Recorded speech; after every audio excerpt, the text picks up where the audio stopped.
ஒன்றிய அரசின் மும்மொழி கொள்கை குலக்கல்வி திட்டத்தை கண்டித்து கோபி பேருந்து நிலையத்தில் திராவிடர் கழகம் சார்பில் கண்டன ஆர்ப்பாட்டம் நடைபெற்றது.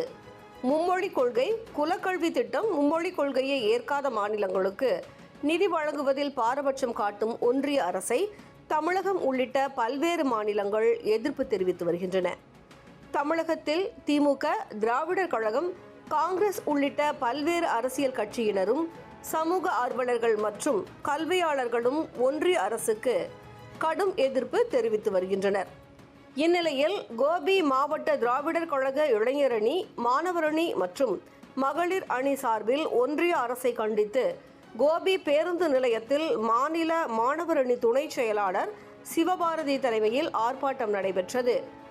ஆர்ப்பாட்டத்தில் கோபி மாவட்ட திராவிடர் கழக தலைவர் வழக்கறிஞர் மு. சென்னியப்பன் கண்டன உரையாற்றினார்.